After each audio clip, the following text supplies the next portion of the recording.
Jadi Tuhan bisa bekerja dalam masalahmu, Tuhan bisa bekerja melalui tantangan yang kau hadapi dalam hidupmu, melalui sakit penyakit yang Tuhan izinkan ada dalam hidupanmu. Untuk apa? Untuk membentuk karakter setiap kita semakin serupa segambar seperti Allah.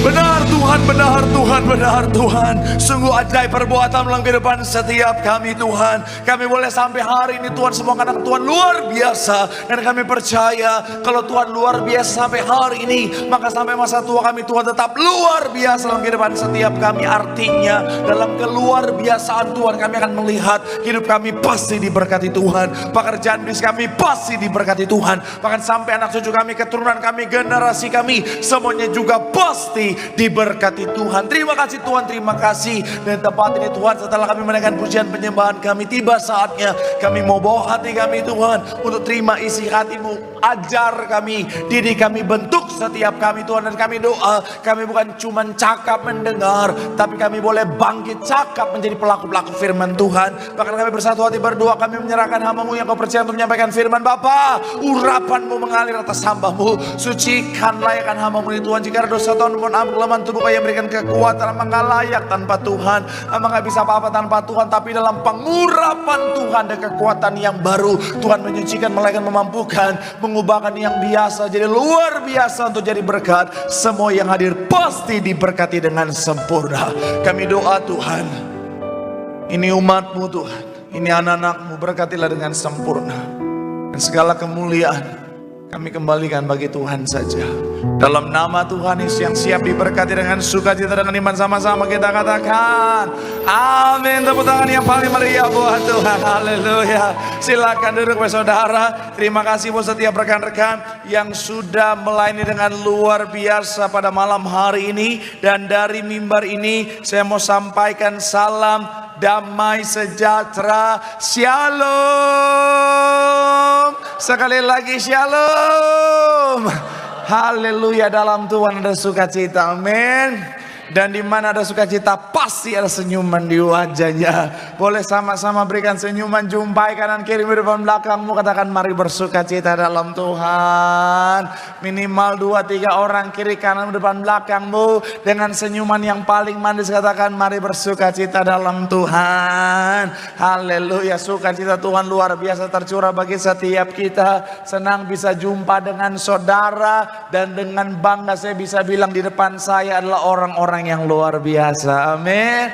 Haleluya. Karena konon katanya dari tadi saudara hujan gede, makanya banyak area jalan-jalan tadi yang banjir saudara. Dan akhirnya ada banyak orang akhirnya memilih untuk menyerah, tidak datang gereja, lebih memilih untuk ibadah online.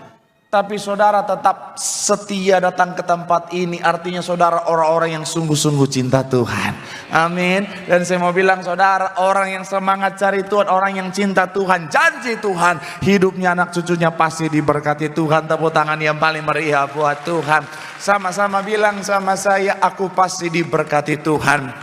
Anak cucuku pasti diberkati Tuhan. Bilang kanan kirimu, kamu juga pasti diberkati Tuhan. Bilang sama yang ngomong, kamu luar biasa. Bilang sama yang ngomong, semangat. Tepuk tangan yang paling meriah buat Tuhan. Haleluya, haleluya. Dan saya mau bilang saudara, apalagi buat anak-anak muda, saya mau bilang ya, kalau mau cari pasangan, cari yang datang saat ini saudara. Haleluya. Iya, karena yang setia sama Tuhan, yang semangat buat Tuhan, dia pantas jadi imam dalam rumah tanggamu. Haleluya, haleluya. Ternyata jomblo banyak di sini ya. Haleluya. Yuk, waktu kita sangat mepet saudara, ini paling malam saya naik saudara. Jemaatnya sudah menanti. Ayo, yang bawa Alkitab kita mau angkat Alkitab kita. Alkitab juga boleh, Alkifon juga boleh. Yang gak bawa Alkitab angkat tangan juga boleh. Sama-sama dengan iman percaya, sama-sama kita katakan dalam nama Tuhan Yesus, aku percaya Alkitab ini adalah firman Tuhan. Setiap kata kalimatnya sanggup memberkati aku. Dan hari ini aku pasti diubahkan, aku pasti dipulihkan dalam nama Tuhan Yesus. Sama-sama kita katakan Kita buka Yohanes pasal yang ke-21, 1 sampai 8 akan jadi ayat pembuka kita saudara. Yuk, saya baca ayat 1, saudara 2, ayat yang ketiga, 2 kita baca bergantian, ayat yang ke-8 kita akan baca sama-sama. Yohanes 21 ayat 1 sampai 8 yang sudah di sana boleh bilang aku diberkati Tuhan. Ayat yang pertama demikian firman Tuhan. Kemudian Yesus menampakkan diri lagi kepada murid-muridnya di pantai Danau Tiberias. Dan ia menampakkan diri sebagai berikut. Ayat yang kedua silakan.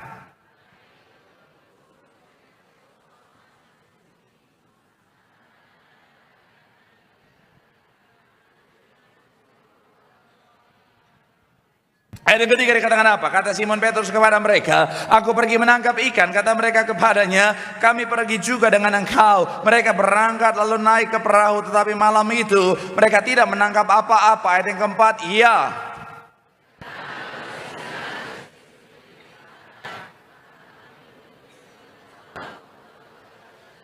Ayat yang kelima dikatakan apa? Kata Yesus kepada mereka, hai anak-anak, adakah kamu mempunyai lauk pauk? Jawab mereka, tidak ada. Ayat yang keenam.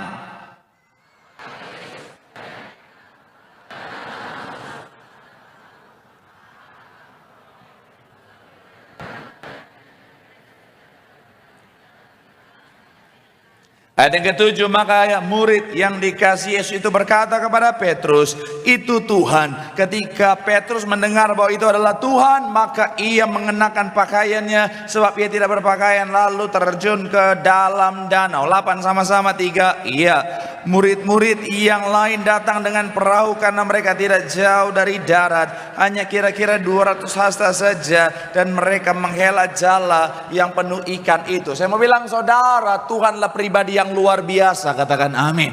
Dan saya mau bilang saudara, siapapun yang berjumpa dengan Tuhan, pribadi yang luar biasa itu, hidupnya gak mungkin biasa-biasa, hidupnya pasti luar biasa, katakan amin. Nah, dan kalau saudara perhatikan, ini adalah kisah di mana Tuhan berjumpa dengan murid-muridnya. Saudara, masih dalam rangkaian kisah di mana Tuhan menampakkan diri kepada banyak orang. Kemarin kita sudah membahas ketika Tuhan menampakkan diri kepada Thomas dan juga murid-murid yang lain. Kali ini saudara, Tuhan menampakkan diri kepada murid-murid di pantai Danau Tiberias, dan salah satu orang di dalamnya adalah Petrus di sana saudara. Dan ketika saya coba mempelajari kisah ini saudara, saya merenungkan kisah ini saudara, ini bicara tentang apa saudara? Agenda Tuhan adalah pemulihan. Sama-sama bilang sama saya, pemulihan. Amin. Makanya tema khotbah saya hari ini adalah bicara tentang perjumpaan yang membawa pemulihan. Sama-sama bilang sama saya, perjumpaan. Sama-sama bilang sama saya, yang membawa pemulihan. Amin. Siapapun yang ngalamin perjumpaan dengan Tuhan akan ngalamin pemulihan, katakan amin. Dan doa saya, ibadah hari ini bukan hanya menjadi rutinitas semata, tapi menjadi kesempatan kita ngalamin perjumpaan dengan Tuhan, sehingga saudara dan saya kita pulang bawa pemulihan dari sorga. Tepuk tangan yang paling meriah dulu buat Tuhan. Haleluya. Nah, pemulihan apa yang Tuhan kerjakan melalui perjumpaannya? Yang pertama saya mencatat adalah spirit recovery, atau bicara tentang pemulihan semangat. Sama-sama bilang sama saya, pemulihan semangat. Sama-sama bilang sama saya, semangat. Coba kita lihat ayat yang ke-7 sampai 8 dikatakan apa di sana saudara. Yuk, yang sudah di sana boleh bilang aku diberkati. 3, ya. Maka murid yang dikasih Yesus itu berkata kepada Petrus, itu Tuhan. Ketika Petrus mendengar bahwa, maka ia, sebab perhatikan kalimat terakhir, lalu terjun ke dalam. Ayat yang ke-8 dikatakan apa? Murid-murid yang lain datang dengan perahu karena mereka apa? Hanya kira-kira, dengan perahu memang dekat saudara, tapi kalau berenang itu cukup jauh saudara, 200 hasta jauhnya saudara, dan mereka menghela jala yang penuh dengan ikan itu saudara. Nah, sedikit saudara, bahwa pada saat itu ketika bicara tentang murid-murid melihat Tuhan Yesus ditangkap, bicara tentang Tuhan Yesus disalibkan dan mati di atas kayu salib, saya mau bilang saudara, itu satu hal yang sangat mengguncangkan mereka. Kenapa? Karena pribadi yang sangat mereka sayangi, pribadi yang sangat mereka harapkan, Mesias yang mereka harapkan untuk saudara, yaitu apa? Bicara tentang membawa kebebasan atas penjajahan pada masa itu saudara, akhirnya disalibkan saudara dan mati di atas kayu salib. Dan saya mau bilang saudara, ini bicara tentang apa saudara? Mereka kehilangan harapan, mereka kehilangan yang yang namanya semangat saudara. Tapi ketika bicara tentang perjumpaan dengan Tuhan, Tuhan menampakkan diri kepada mereka saudara setelah kebangkitannya. Ketika saya pelajari lebih dalam, Tuhan mau memulihkan yang namanya semangat mereka. Dan terbukti ketika mereka mengalami perjumpaan dengan Tuhan, semangat Petrus langsung berkobar-kobar saudara. Dari jauh dia nggak tunggu kapalnya melekat atau mendekat dulu saudara ke tepian saudara, tapi langsung dia loncat saudara dan berenang saudara 200 hasta. Kalau 1 hasta 0,45 meter saudara, artinya 200 hasta berapa meter? Coba Bapak hitung, saudara Yesus. Ditanyain. Kalau agama udah payah, matematika jangan payah ya. Saya mau bilang saudara, artinya sekitar 90 meter. Itu untuk berenang itu cukup jauh saudara. Dan langsung Petrus lakukan. Kenapa? Karena semangatnya sudah dipulihkan. Saya coba merenungkan, kenapa Tuhan memulihkan semangat? Ternyata bicara tentang semangat, semangat itu penting. Sama-sama bilang sama saya, semangat itu penting. Sama-sama bilang sama saya, semangat itu penting. Amin. Dan ketika saya pelajari saudara, salah satu kalimat dari Charles Spurgeon menjawab itu saudara, yaitu bilang begini saudara, iman tanpa semangat adalah seperti matahari tanpa panas atau seperti pelita tanpa cahaya. Sekali lagi saudara, iman tanpa semangat adalah seperti matahari tanpa panas atau seperti pelita tanpa cahaya. Jadi semangat tadi ternyata adalah wujud nyata daripada iman saudara. Jadi ternyata yang Tuhan mau pulihkan adalah iman yang diwujud nyatakan melalui apa? Semangat. Dan saya mau bilang saudara, semangat adalah wujud nyata daripada iman. Jangan bilang sama saya punya iman Pak, tapi nggak ada semangat dalam kehidupanmu. Kenapa? Karena orang yang beriman akan wujud nyata dari apa saudara? Semangat dalam kehidupannya. Saudara ingat wanita yang pendarahan 12 tahun? Wanita yang pendarahan 12 tahun ini saudara secara fisik pasti lemah. Kita aja saudara kurang darah. Kita aja kurang darah saudara, anemia. Soaknya minta ampun, betul ya? Apalagi ini 12 tahun dia pendarahan. Pasti secara fisik dia lemah luar biasa. Tapi saudara lihat, semangat wanita ini luar biasa. Dia sampai berkata, andai ku jamah saja jubahnya, aku pasti sembuh. Dengan semangat yang luar biasa dia terobos kerumunan orang itu saudara. Akhirnya apa? Ujung-ujungnya dia menerima mujizat. Dan saya mau bilang saudara, makanya seperti yang saya bahas minggu lalu saudara, saya bisa lihat orang katanya punya iman atau tidak tergantung dari semangatnya.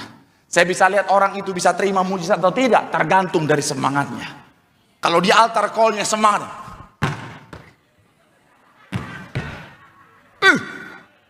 Bapak Pendeta doakan, itu semangat 45 begitu saudara. Memang ciri-ciri orang terima mujizat saudara. Yang di Manado kan oma itu doakan oma. Oh Tuhan, dari semangat itu saya bisa lihat, oh oma ini terima mujizat. Sampai dia peluk saya, oh Tuhan Yesus. Tapi nggak apa-apa, setidaknya saya lihat semangat luar biasa. Tapi gara-gara statement ini tadi di SCBD ada oma-oma bilang, katanya kalau oma-oma boleh peluk, oh darah Yesus. Ada yang berbeda di matamu Om. Saya mau bilang, tapi setidaknya semangatnya luar biasa saudara. Betul? Tapi ada orang kadang-kadang bilang, oh Pak Pendeta saya beriman, tapi maju altar kolanya. Amin. Darah Yesus. Jangan kan penyakit parah, panu aja nggak sembuh itu saudara menurut begitu. Iya kan? Saya mau bilang saudara, iman akan terwujud nyata dengan apa? Dari apa? Semangat. Dan semangat memang penting. Ketika saya belajar lebih dalam lagi saudara, semangat juga akhirnya apa saudara? Bicara tentang apa? Menentukan berkat. Sama-sama bilang sama saya, berkat. Orang kalau bersemangat akan diberkati Tuhan. Amin. Kalau saudara ingat bangsa Israel, tanah Kanaan sudah ada di depan mereka.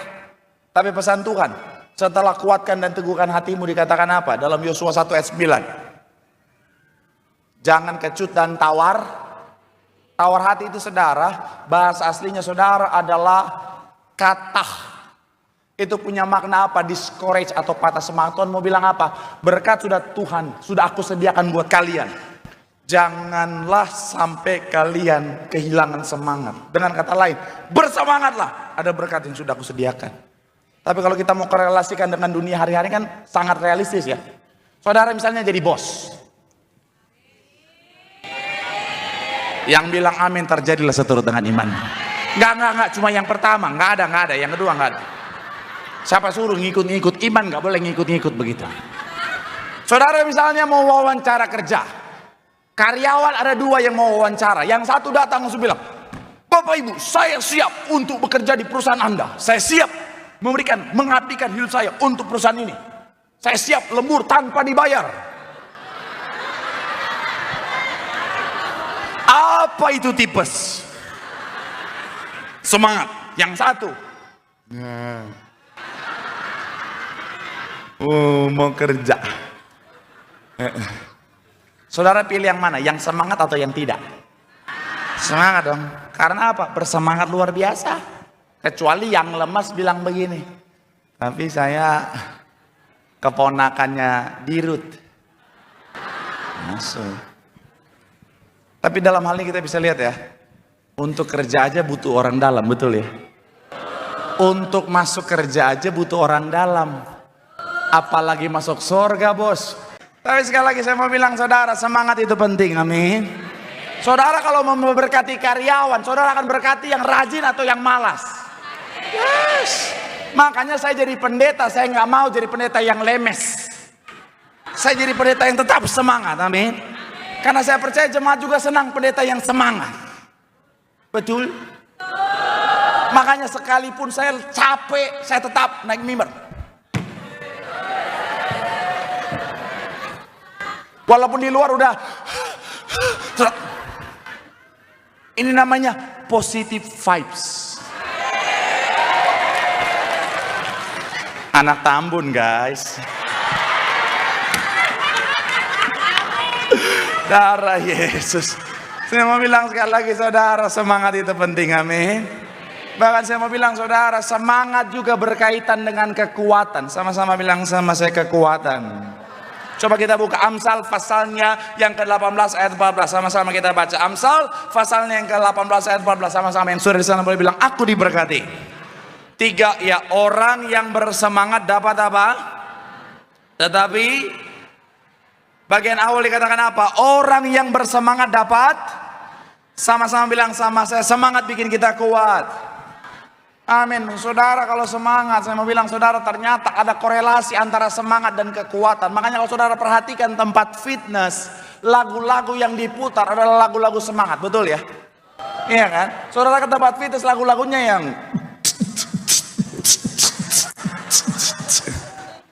iya kan? Nggak sia-sia pernah jadi boyband, saudara. Iya kan? Kalau saudara ke tempat fitness, lagunya ku bayang bila datang.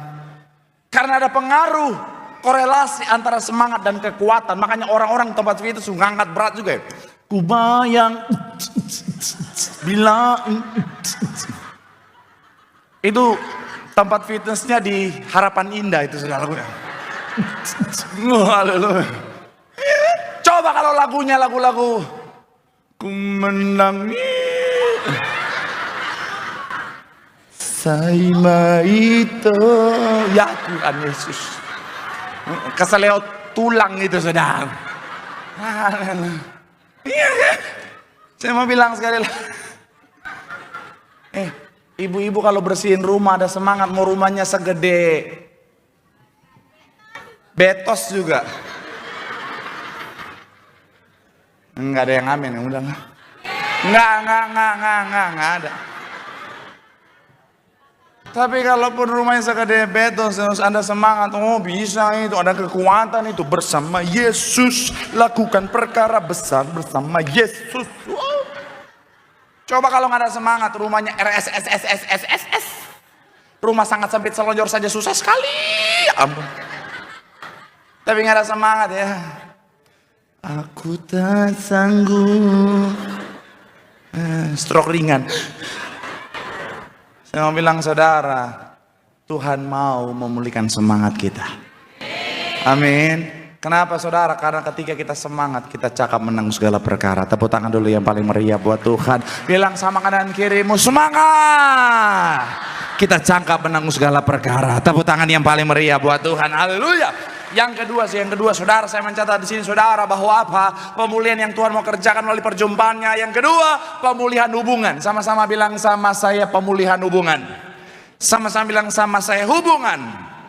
Coba kita lihat saudara, Yohanes 21 ayat 15 sampai 17. Sama-sama bagian awal dikatakan apa? 3. Ya, sesudah Simon anak Yohanes, apakah engkau?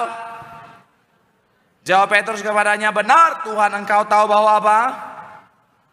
Loncat ayat yang ke-16 dikatakan apa? Kata Yesus pula kepadanya untuk kedua kalinya, Simon anak, apakah engkau mengasihi aku? Jawab Petrus kepadanya, benar Tuhan, engkau tahu bahwa.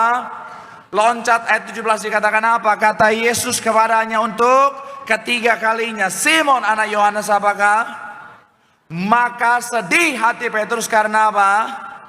Yesus bertanya untuk tahan sampai di sana. Kenapa Petrus sedih pada saat Tuhan tanya ketiga kali?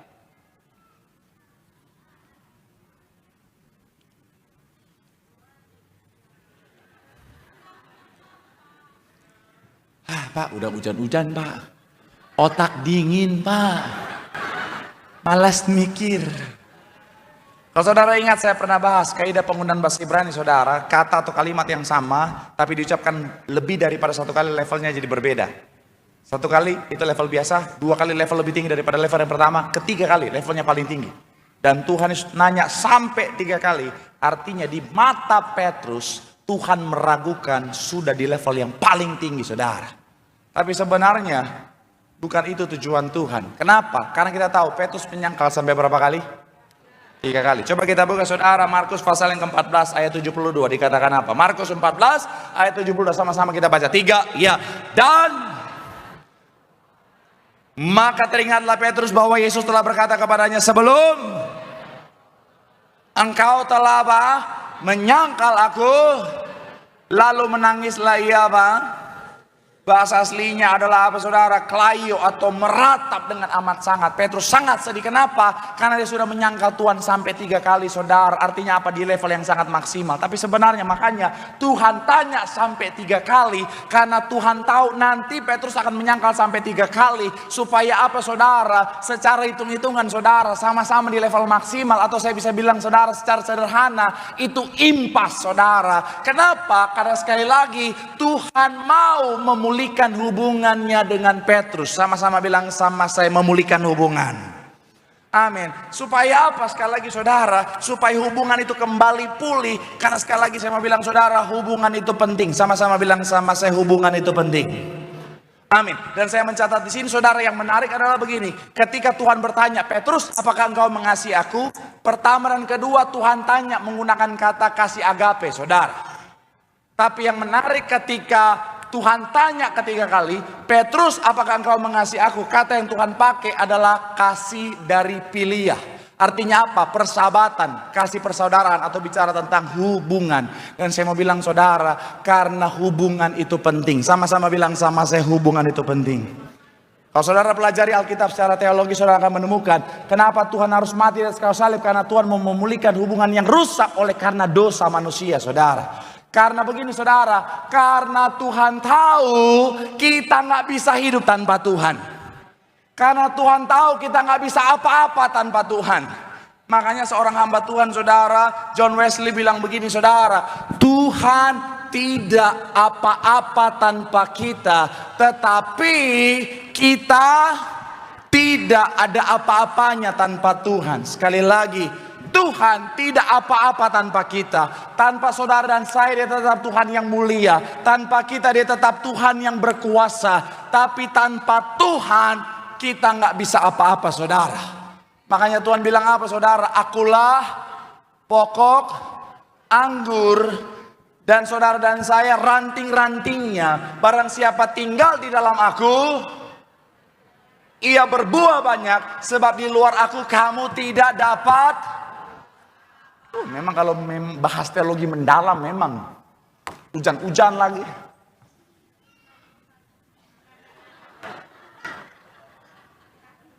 Kami butuh mie instan. Saya mau bilang sekali lagi saudara, intinya saudara dan saya, kita perlu selalu terhubung dengan Tuhan. Karena tanpa Tuhan kita nggak bisa apa-apa dalam hidup kita. Tapi dengan Tuhan kita akan berbuah banyak, katakan amin. Saya mau bilang saudara, gereja kita, gembala sidang kita, kenapa hidupnya luar biasa? Karena mereka terhubung dengan Tuhan, saudara. Saya ngalamin banyak kesaksian, saudara. Dalam pelayanan saya, saudara, Tuhan anugerahkan ada banyak kesaksian, banyak mujizat. Saya mau bilang, saudara, bukan karena saya, tapi karena pribadi yang biasa ini terhubung dengan Tuhan yang luar biasa. Amin. Saya kemarin, saudara, ke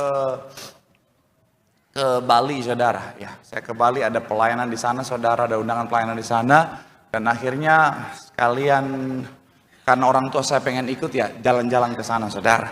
Dan saya ngerasain berapa anugerah Tuhan tuh luar biasa begini, saudara, bahwa di mana-mana, saudara, bahkan sampai di pelosok-pelosok. Saya ke daerah namanya GWK, saudara, Garuda Wisnu Kencana. Itu cuman berapa orang, saudara? Di situ cuman ada kurang lebih ada 4 kelompok. Ada keluarga saya, ada 1 pasang, kemudian ada 1 keluarga, kemudian yang jualan, saudara. Tapi yang 1 pasang tiba-tiba, Pak Pendeta, wih, siapa kau? Jemaat Nias, darah Yesus. Jemaat Nias ada di pelosok Bali, saudara. Jemaat Nias. Setelah itu yang 1 keluarga juga, Pak Pendeta, oh Tuhan Yesus, siapa lagi kau? Kami jemaat mana? Betos? Bukan, jemaat TikTok. Oh, darah Yesus dari TikTok, saudara. Jemaat TikTok. Bahkan saya kemarin ke Luwuk. Sebelumnya saya ke Luwuk, saudara, itu agak pedalaman. Saya potong rambut di tempat yang biasa. Yang potong rambut lagi gunting saya, saudara, ngobrol-ngobrol panjang lebar. Udah mau selesai potong rambut, dia bilang begini, Bang, saya lihat abang tuh wajahnya mirip Pendeta Marcel. Darah Yesus.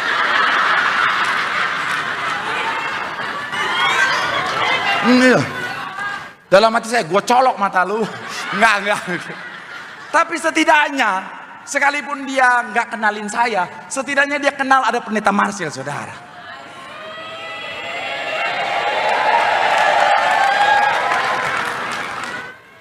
Tapi sekali lagi saya mau bilang, saudara, kenapa semua itu anugerah yang luar biasa Tuhan percayakan hari ini? Karena belasan tahun yang lalu saya memberikan diri saya untuk melayani Tuhan. Seandainya saya nggak kasih hidup saya buat Tuhan, mungkin saya masih terlunta-lunta di pinggir jalan, nggak ada yang tahu siapa, saudara. Tapi karena terhubung dengan Tuhan, hidup kita terhubung dengan Tuhan, hidup kita pasti luar biasa. Tepuk tangan yang paling meriah buat Tuhan.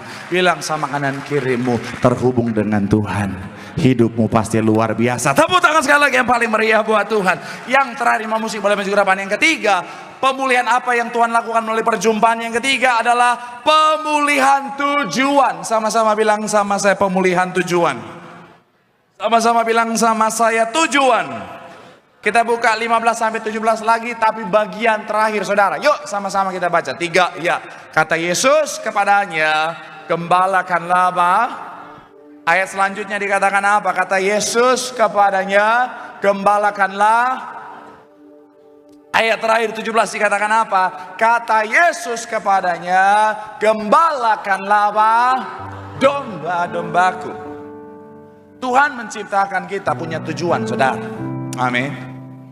Dari hal ini kita bisa melihat bahwa Petrus itu, saudara, Tuhan punya tujuan untuk apa? Untuk mengembalakan domba-dombanya. Artinya apa? Menjadi dasar gereja, kita tahu bersama. Menjadi penjala manusia. Awalnya dia penjala ikan, di tangan Tuhan dia menjadi penjala manusia. Tetapi karena keadaan yang tidak mudah, dia kembali menjadi penjala ikan. Tetapi perjumpaannya dengan Tuhan mengembalikan panggilan Tuhan dalam hidupnya, tujuan Tuhan dalam hidupnya, itu apa? Kembali menjadi penjala manusia. Sekali lagi, Tuhan punya tujuan dalam kehidupan setiap kita. Dan saudara dan saya, hidup kita harus mencapai tujuan Tuhan. Karena kalau tidak, seperti yang saya pernah bahas, segala potensi yang Tuhan anugerahkan bisa jadi sia-sia. Handphone ini diciptakan dengan tujuan. Tapi handphone ini kalau dipakai tidak sesuai dengan tujuannya, misalnya di ganjelan pintu, ada begitu banyak potensi dalam handphone ini yang jadi terbuang sia-sia. Saya kemarin ke Bali, sekali lagi, karena awalnya pelayanan, gak ada tujuan jalan-jalan. Jadi agak nggak punya tujuan. Jadi karena orang tua pengen ikut pergi bareng-bareng saudara. Singkat cerita sampai di sana kita pagi-pagi bangun, nggak tahu mau kemana, pokoknya kemanapun angin berhembus kita berangkat saudara. Jadi akhirnya saudara jalan-jalan di sana itu gitu, nginap di sini, jalan-jalannya di ujung sini sudah. Kan harusnya kan nginap di sini, jalan-jalan sekitar sini, nginap di sini, jalan-jalan sekitar sini, pindah lagi gitu supaya maksimal. Waktu itu enggak. Sini ujung sini, nginap sini ujung sini. Akhirnya mana macet lagi, banyak buang waktu, banyak buang tenaga saudara. Nah hidup kita sekali lagi kalau nggak punya tujuan bisa hancur. Makanya sekali lagi saya mencatat di sini saudara, pastikan saudara dan saya menyadari bahwa Tuhan menciptakan saudara dan saya dengan tujuan. Secara garis besar ada dua hal saudara, yaitu yang pertama adalah keserupaan. Jadi Tuhan menciptakan saudara dan saya, tujuannya adalah apa? Keserupaan. Roma 8 ayat 28 sampai 29 bilang apa? Allah turut bekerja dalam segala untuk mendatangkan apa? Tapi bukan hanya sampai di kebaikan saja. Apa kebaikan yang Tuhan mau? Ayat 29 bilang apa? Sebab semua orang yang dipilihnya dari semula, mereka juga apa? Untuk menjadi serupa dengan gambaran, sama-sama bilang sama saya, keserupaan. Jadi Tuhan bisa bekerja dalam masalahmu. Tuhan bisa bekerja melalui tantangan yang kau hadapi dalam hidupmu, melalui sakit penyakit yang Tuhan izinkan ada dalam hidupanmu. Untuk apa? Untuk membentuk karakter setiap kita semakin serupa segambar seperti Allah. Makanya saya pernah baca satu kisah. Ada mahasiswa teologi yang meneliti Maleakhi 3 ayat 3. Maleakhi 3 ayat 3 bilang begini saudara, bahwa akan duduk seperti orang yang memurnikan dan mentahirkan perak saudara. Mereka coba menelaah apa yang dimaksudkan. Akhirnya salah satu mahasiswa teologi itu saudara, mereka ada yang kenal dengan tukang perak dan dia janjian untuk datang dan menyaksikan langsung bagaimana proses pemurnian perak itu saudara. Singkat cerita, tanpa kasih tahu tukang perak kenapa dia ada di situ, bahwa dia sementara meneliti Maleakhi 3, dia tanya sama tukang perak, ini gimana proses pemurnian perak? Si tukang perak bilang bahwa gampang, saya tinggal pegang di bagian titik yang paling keras dan yang paling nanti akan dipanaskan, kemudian saya biarkan dia dipanaskan, dibakar dengan suhu yang tinggi. Kemudian dia tanya selanjutnya, terus dari mana kamu tahu ini sudah jadi murni tanpa alat canggih yang bisa menentukan, menjadi indikator untuk kemurniannya? Senyum sedikit, si tukang perak bilang, ini gampang. Saya tinggal tunggu sampai wajah saya sudah nampak dari perak itu saudara. Karena saking murninya, seperti cermin sehingga wajahnya sudah terlihat di cermin. Ketika lihat itu saya, wow. Jadi Tuhan menggambarkan begini saudara. Tuhan murnikan saudara dan saya dengan api yang panas kadang-kadang saudara. Masalah, tantangan, persoalan kehidupan. Dan kapan kita dikatakan benar-benar murni? Ketika wajah pencipta kita yaitu Tuhan sudah nampak dalam kehidupan setiap kita. Dan itulah tujuan Tuhan. Keserupaan. Dan ketika keserupaan sudah tercapai, orang yang memiliki keserupaan dengan Tuhan, hidupnya akan memancarkan kemuliaan Tuhan. Makanya Rick Warren bilang begini saudara, kita diciptakan oleh Tuhan dan untuk Tuhan. Sampai kita memahami itu, kita tidak akan pernah mengerti. Hidup sepertinya tidak masuk akal saudara. Ada banyak orang bingung hidup ini tujuannya buat apa sih? Ada banyak orang kebingungan dengan mencari makna kehidupan yang sesungguhnya. Karena mereka lupa bahwa hidup dari Tuhan untuk Tuhan. Tapi orang yang sadar tujuan Tuhan, hidupnya akan serupa segambar seperti Allah dengan proses yang Tuhan izinkan. Ketika image Tuhan, cahaya Tuhan terpancar, kehidupannya akan membawa kemuliaan. Dalam kehidupannya, melalui kehidupannya, banyak jiwa dimenangkan bagi kerajaan sorga. Tepuk tangan sekali lagi yang paling meriah buat Tuhan. Bilang sama kanan kirimu, hidup dari Tuhan untuk kemuliaan nama Tuhan. Tepuk tangan sekali lagi yang paling meriah buat Tuhan. Ini berkati boleh lambaikan tanganmu, sorak-sorai yang paling meriah buat Tuhan. Bagimu Tuhan seluruh hidup, pakailah Tuhan. Katakan genapi, genapi seluruh sampai bumi, sampai bumi. Berlebih sungguh lagi bagimu Tuhan, bagimu Tuhan seluruh hidup. Pakailah, pakailah Tuhan bagi kemuliaan-Mu. Genapilah Tuhan, genapi seluruh rencana sampai bumi, sampai bumi penuh kemuliaan. Sama-sama boleh berikan tepuk tangan sorak-sorai yang paling meriah sambil kita boleh bangkit berdiri. Bagimu Tuhan seluruh hidupku. Amin. Pakailah Tuhan bagi kemuliaan-Mu. Genapi seluruh rencana-Mu sampai bumi penuh kemuliaan-Mu.